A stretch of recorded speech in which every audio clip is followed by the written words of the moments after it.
Hello everyone, welcome to Talking Good Games. Just finished Reading 1, West Ham United 1 over at the Madejski Stadium. A comfortable run out for both teams, really, in quite warm temperatures as well. I think you could tell in the pitch. Anyway, anything I say in this video is just observations. Criticisms are not criticisms, they're just observations. But praise is praise, all right? I'm gonna have it my way. It's our channel. We decide the rules. So if I'm going to praise someone, praise is due. If I'm criticizing someone, don't take it too serious. It's only a pre-season friendly. The following is simply observations from today's game. Now, at half-time, it was 0-0, and I am going to skip along to half-time immediately because there was nothing in the first half. I was struggling to stay awake with the sunshine, with the temperature, getting comfy, watching it on an iPad probably didn't help either. I found myself struggling to not nod off during the first half. The only chance, and I mean the only chance for either team, it was a half chance at best for Saeed Benrahma. On the edge of the box, he does well to sort of get half a yard and get his shot off. Just went wide. In terms of player performances in the first half, because there was a lot of changes by West Ham at half time, then we made the rest of the changes on the hour mark with obviously half an hour to go. I thought Aguerd looked good. There was one pass from Aguerd. You haven't seen it, go find it. It's on social media already doing the rounds. It's about a 60-yard long ball from the left-hand side on the halfway line to Jared Bowen's feet outside the 18-yarder running down that right-hand side. Oh, it is delicious. I've never heard of him before we signed him. But while some people go look at his highlights video-wise, I go look at a player's stats when we buy him. I go look at the statistics behind the player, the data. But I think that tells a better story than highlights packages. And the one thing that stood out with Aguerd easily was his passing, not just his short passing, but his long passing as well. So I've been intrigued to see it. Also, his attacking from set pieces statistically is very, very good. But we're yet to see that. But today we saw that very comfortable on the ball. There was a couple of occasions in the first half he would get it from Kurt Zouma and he would pass it first time into the feet of Lanzini in the middle of the pitch as well. Now, in a friendly, it doesn't really mean much. We don't do anything with it. Lanzini just gives it back to him. However, if he can zip them passes into the midfield in the Premier League, that could make a massive difference. But that pass for Jared Bowen, like I said, 60 yards through the air onto Jared Bowen. Jared Bowen's making a run. He didn't even have to break stride. It just lands at his feet. Oh, it was unbelievable. It was probably the highlight of the game for me, despite there being 2 goals. That was probably the best part for me in that match, that pass from Aguerd. I thought Flynn Downs looked comfortable in the first half. He went on to look comfortable in the second half before he was withdrawn on the hour mark as well. Probably the only player that wasn't sloppy. It's pre-season friendly. Sloppiness is going to be guaranteed. There was a lot of passes going to miss. You know, Vlasic did one in the first half, which was about 15 yards behind Flynn Downs. You had to turn around and sprint for it. But Declan Rice did one in the second half. Everybody was mistiming their passes and stuff. It happens. But Flynn Downs, I felt, didn't really do that. I thought he was putting in a bit of effort. Neat and tidy. Going by what we've seen from him at Swansea, and I have seen him at Swansea, unlike Aguerd, he's not going to be this creative midfielder. We're not going to have Flynn Downs playing people through on goal or anything like that. And I thought today you saw just what he will do. He'll keep it short. He'll keep it sweet. However, always available. In the second half, he played alongside Declan Rice for 15 minutes. And I thought them two looked really good together. Whenever Rice got the ball, Downs was no more than 15 yards away from him, dropping back, getting the ball, giving it to Rice, moving forward, trying to get back from him. I thought he looked neat and tidy. Difficult to gauge because he's a defensive midfielder. So in order to look good, you need the opposition to attack him. Whenever Reading did do anything useful in attack, it tends to be down the left-hand side away from Flynn Downs completely. So it was difficult to see him tested. But in possession, I thought he was neat and tidy, to be honest with you. Encouraging, I perhaps would say. Now, the only criticism I've got of the first half, not criticism, an observation, the only observation I've got from the first half today, Ben Johnson left back. Defensively, not an issue. There was nothing to defend, really. But going forward, whenever we did get forward in the first half, too often I felt like the attack died with Ben Johnson. And it is maybe a bit harsh because it's pre-season. But the reason it died is going to be applicable in Premier League matches because he'd come down on the overlap on the left-hand side in plenty of room. Benrahma's now cut inside. He's opened up the space for Ben Johnson. The run's fine. He's making the run. He's in the right place. It's just that when the ball went out to him, he was cutting it back onto his right foot. And by that time, Reading were organised. He was usually having to pass it backwards. And it just seemed to just kill anything we had. Whereas with Soufal on the other side, whenever Sufal went down the right-hand side, he was able to get the crosses in early. Now, there was nothing good to come of those crosses. Reading defend them relatively easily. But I felt there was a big difference in our tenacity in attack with Ben Johnson on the left and Vladimir Sufal on the right in the first half anyway. So not a good game. He was the only player I felt, you're not looking good here, Ben. Vlasic didn't have the best half. I thought he looked all right, but he didn't have the great half. I don't think same with Antonio, but there wasn't really much for him to go on. The only time we saw Antonio get involved in the play was when he was pulling out wide. Made a good run in the first half and got sort of rugby tackled, but as it's a friendly, the ref let it go. So yes, 0-0 at half time. Very, very boring. You haven't watched the game, don't watch it. Well, don't watch the first half. You'll thank me later, I can assure you. Anyway, second half, West Ham made a few changes, and I have to say, we looked a little bit better for the first 15, 20 minutes maybe. We came out and the pace just seemed to increase. We increased the tempo a little bit. We're pressing further up the pitch. Jared Bowen was pressing from the front. Mbama had now replaced Antonio. He was joining in. We just looked a little bit better, a little bit sharper. Like we thought, right, let's just crank it up a little bit here. I thought Rice, I know it's only friendly, but somehow just looked the best player on the pitch, like trying. And we just looked a little bit better. We made it 1-0. And Nikola Vlasic, and it's a really good header, actually. It's good play by Jared Bowen, gets the ball, goes down the right-hand side.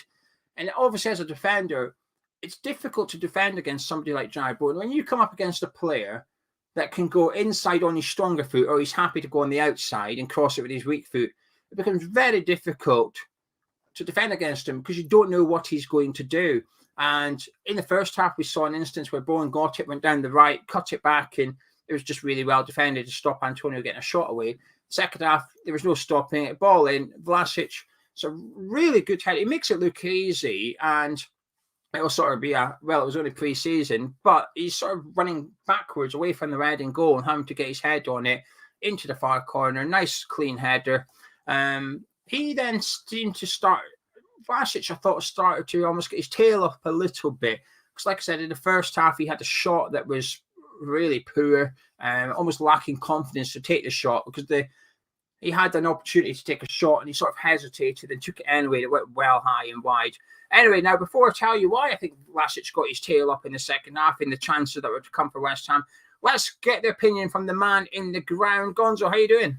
I'm all right, thank you, my friend. I know why Vlasic got his tail up, by the way. Why is that? Because he scored a goal. Yeah, but I thought he then looked good for the whole 5 minutes and then he got taken off.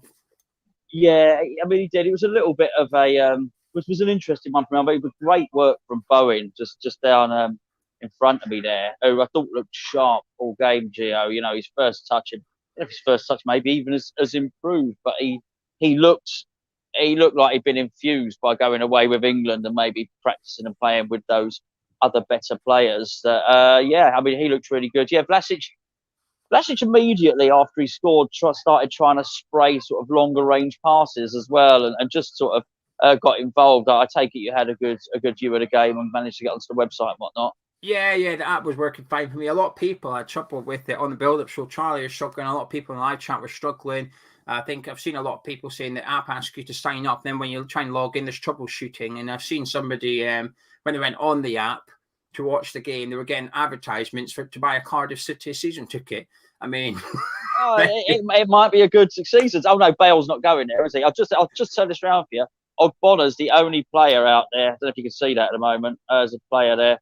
Ogbonna's the only one sort of left out here doing a warm down, and obviously you'll have seen he got some minutes in the second half.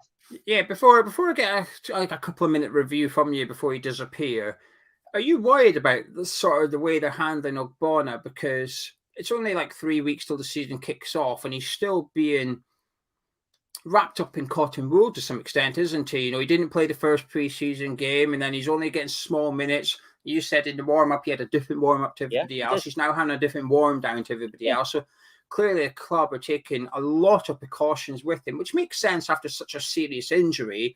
But do you think he's probably not going to be ready for the start of the season and this is almost like his rehab? I think so. I'm watching him now. It's pointless we keep turning the camera around because it'd be such a small screen for him. But he's doing little shuttle sprints and he's doing stretches. there's no way he's going to start the season. There's absolutely no way. And to be honest with you, from what I saw with Agurd today, that's going to be our left-sided centre back. He'll be starting the season. He was talking all game as well. It was really interesting to watch him rather than Kurt Zuma organise the defence, decide how high our line was going to be, constantly keeping the offside trap in line. I'd be amazed if our offside trap doesn't improve with him there. And then you look at Ogbonna down there now, and I mean, also the composition of defence had changed, Gio, once we conceded the goal. Obviously, we almost conceded another one was offside. Had a good opportunity to, but once the defence had changed, they got us a little bit more. But yeah, Oggy is. It looks like a long road back to recovery, and I don't. Looking at this now, I don't blame Moyes for hedging his bets and just making sure we don't have another Winston Reid situation on our hands. What do you make of the game then? Anyone in particular stood out for you for good reasons or bad reasons? What do you make of the game before I let you disappear and go get your free cup of tea and biscuit? It's no biscuits. I've got to say, they're really good. They're a great, fantastic club, by the way. Massive thanks to Red for letting me in and for West Ham for helping it to happen, really. I was pleased to see Flynn Downs. That was quite interesting. It was interesting to see Declan play as well. I mean, he hit the post, as you probably would have seen in the on the stream there. The more I look at it, the more I think, yeah, okay, we need to sort out this left back situation, Gio.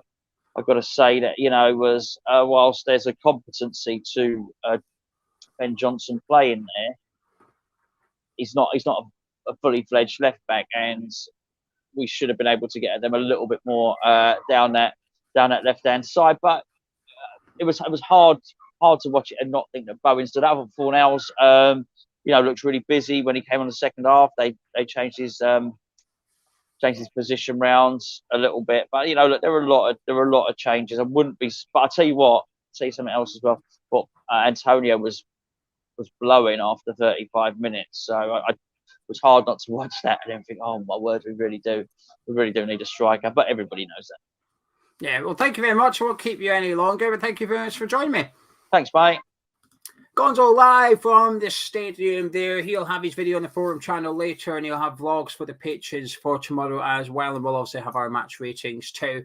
And Fornals, I'll carry on with what he was saying about Fornals. I thought he looked all right, but I'll tell you what, he missed a couple of big chances, didn't he? The first one down to poor finishing. He sort of hesitated a little bit, didn't take the most of it. And the second one, just a horrendous first touch. I don't think the bounce helped. The pitch would have also been very dry today. That wouldn't have helped. But I would expect a Premier League player to cope a little bit better in that situation. I think it's Connor Coventry put the long ball over the top for him to run onto, just didn't take advantage of it. And then when I was saying about Vlasic, I thought he got his tail up a little bit for that few minutes he was still on the pitch. And he set up Jared Bowen, a really good shot tip round the post, really good save by the goalkeeper. Mubama had an opportunity as well, and probably just ran out. Probably just had too much pitch. Sounds really weird to say, but he got the ball, started closing in on goal, and it was really good defending in the end by Reading. But if he had just one stride less to take, I think he'd have got a shot away. And I have to say, I know it's only pre-season, but Mubama intrigues me a little bit. A 17-year-old, fantastic goal-scoring record for the under-18s last season.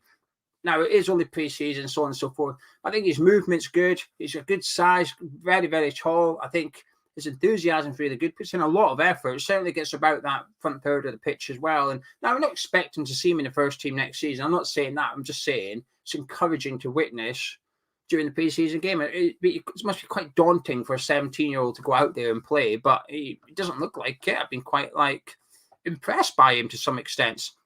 That's pretty much it, really. Reading looked good for the last 10 minutes. They obviously got their equaliser, came down our right-hand side. Little dink over Ashby. Fanal sort of stopped tracking his man, and then somebody, I can't remember who, came running across to try and sort of block out the cross. They couldn't get there in time. Probably Coventry. The ball went across. And when you see the replay, the replay was on the stream, and the replay was a fixed camera on the 6-yarder, so you couldn't see the ball coming down the side. You just saw the movement in the box, which was actually quite frustrating. You can see the build-up, but quite good, because then you can see what was happening in the box more. And Creswell and Masuaku are just both static, and Mete just moves and taps it in under Ariel. They're probably poor goalkeeping, but Creswell and Masmark, neither of them moved. They're just both watching him. And when you see the highlights from Tuesday night's game, Creswell was at fault for the goal conceded. So it's not the best preseason for him. It's only preseason, though. Just observations, that's all. They had a few chances later on. A goal was allowed as well. But what I will say, I don't read too much into that, because especially that free kick they got at the end there, where they did some really nice build-up playing, a couple of nice runs, got a free kick on the edge of the box. In a Premier League game, they wouldn't have got that far. There was a couple of occasions where Coventry and Diop could have taken someone out just like that, about 35 yards from our goal. Obviously, it's a friendly. They just let him run by you. In a Premier League game, I would fully expect our players to get that Reading player wiped out, take the yellow card, give them the free kick. But obviously, in a pre-season, there's no point to doing that.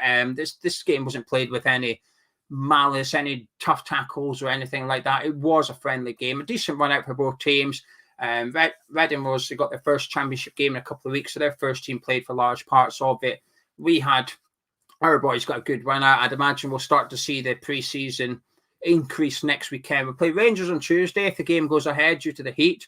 And then next Saturday we play Luton, and then we're off to France for our final pre-season game the week after that. So I'd expect us to see the likes of Declan Rice and Jared Bowen starting to get 60 to 70 minutes under their belt next Saturday. Maybe not Tuesday, but next weekend I would expect to see probably lesser minutes for the likes of Mubama, unfortunately. But for today, finished 1-1. It's only pre-season. Can't read too much into it. Some good performances from players, some not so good performances from some of the other players as well.